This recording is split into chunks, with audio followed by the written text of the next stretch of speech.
Welcome to Weld.com. Today we are unboxing and setting up a Thermal Dynamics 60i plasma cutter. From my experience working with plasma cutters over the years, this is a good one. Read the manual. Telling you, when you go into this thing, read the manual. There's a lot of good information in there. There's some stuff that you're going to need to know specifically about this machine.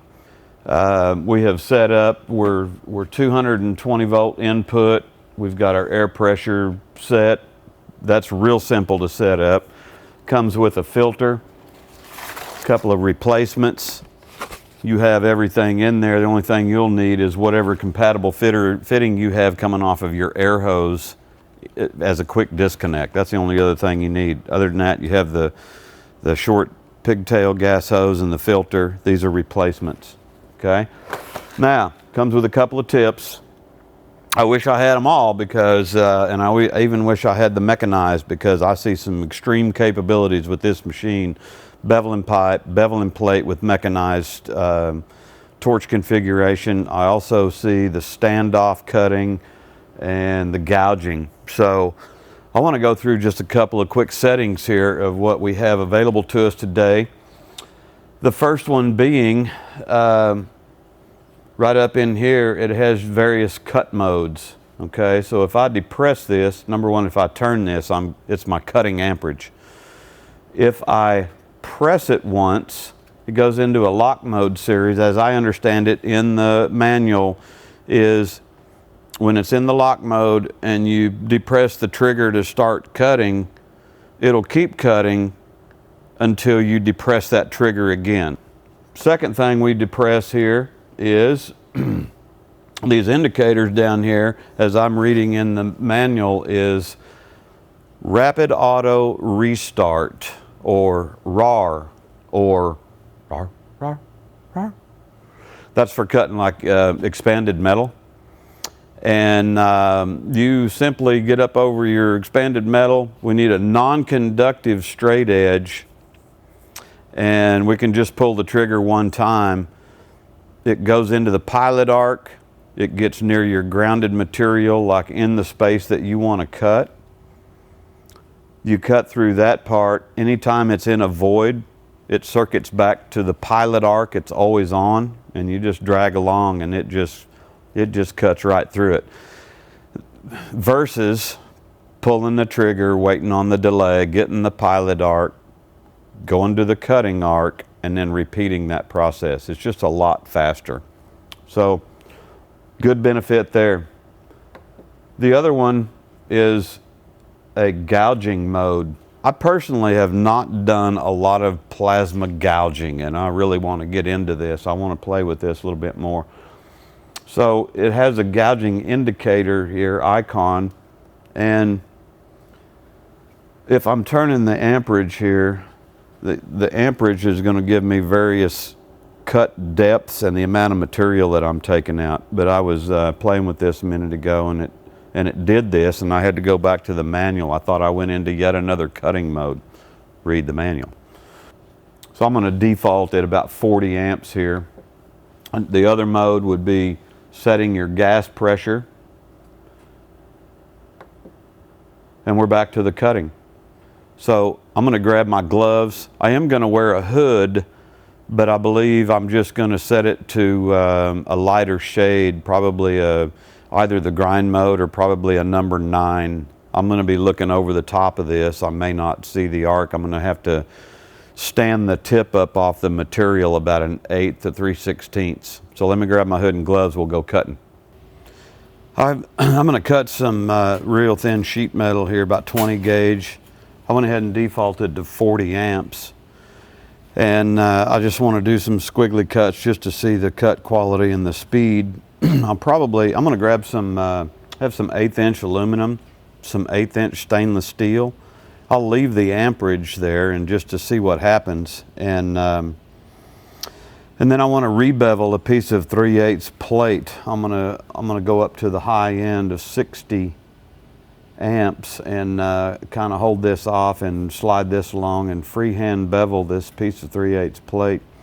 And then just for giggles, we'll go clear to the high end and see what happens when we try to hand plasma cut a 1-inch thick carbon steel coupon. See what happens. All right, first cut here. Let's see what happens.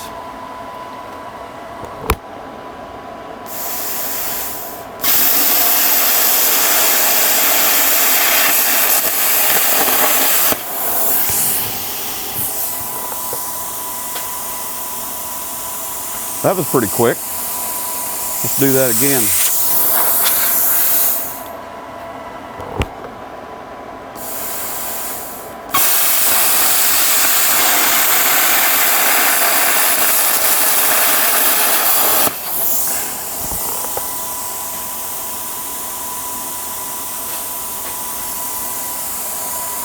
That was a 20 gauge carbon steel.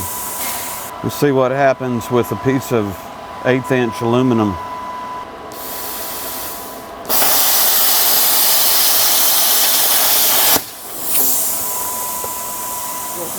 That was pretty quick, pretty strong at 40 amps. Let's try a piece of 1/8 inch stainless steel.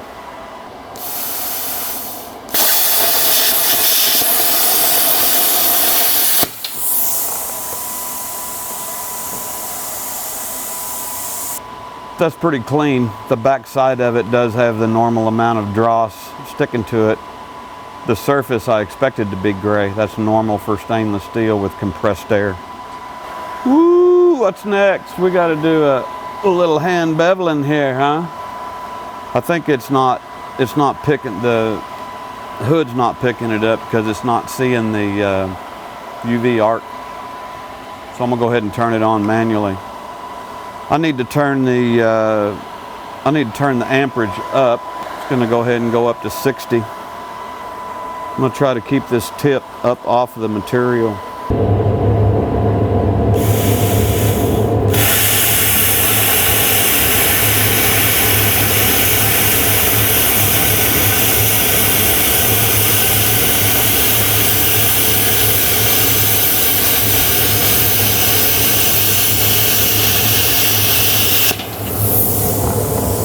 Wow, that arc is real strong. That's piercing through there.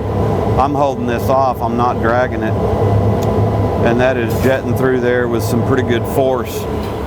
So I was able to bevel that. I could clean that up. Of course you can see every one of my little moves or whatever, but if I had this on a mechanized torch, beveling plate, beveling pipe, that's pretty strong. That's interesting. So we'll leave it at 60 amps.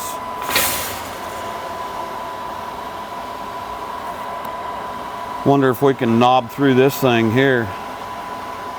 I'm going to slow my travel speed down. I'd like to start on that, come into it this way instead of crawling up this bevel.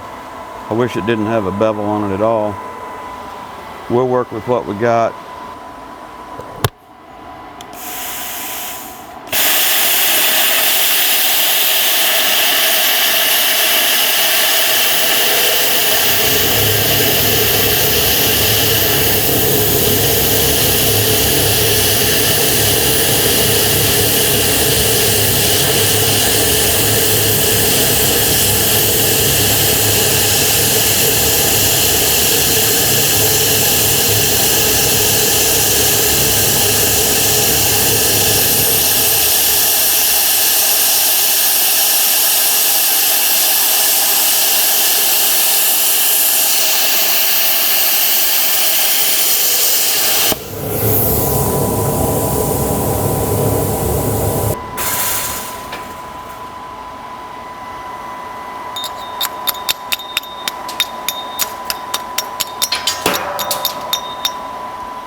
Okay, I can tell you everything about this and why this didn't fall off. Right through here is a thinner mass until I got into here. My plasma stream was not exiting the material, meaning I was going too fast. So, wow. I slowed it way down over here, or what I thought was slowing down. Right here I sped up a little bit. I don't know, I could, you know, practice that a little bit, but I don't know how smooth I could do it. If we were doing it with a mechanized travel speed, it would be constant. But I tend to move around and jerk a little bit, and it doesn't take much when you're cutting through something really thick. But, you know, hey, it's got some cut capacity to it. It'll do it. It'll cut. Do a little rundown on what we just accomplished here, just straight out of the box. You know, we set everything up quickly. It's very simple to set up. Ton of information in the manual. You need to probably read through that and get familiar with it. And we set it up to cut carbon steel gauge material at 40 amps. We cut some aluminum, 40 amps, a stainless clip. And then we went into a beveled cut, which is still warm, and I'm about to put it right back down about now. Oh, that's hot. Did a little bevel cut on there, and it walked through that pretty nicely. That's where I noticed that strong long arc on it. And then we attempted to do the 1 inch thick with the straight edge, and I still see it happening nicely. I just need to regulate my travel speed a little better. And you know, again, we need to work on getting the full range of tips in here, and maybe some accessories. We can do some mechanized cutting. I see this machine shining for a plasma cutter, though. It's a pretty stout, simple little unit. So I hope you found this educational. If so, please subscribe to our channel and stay current. Also, check us out on Facebook and Instagram. Thanks for watching Weld.com. I'm Bob Moffett.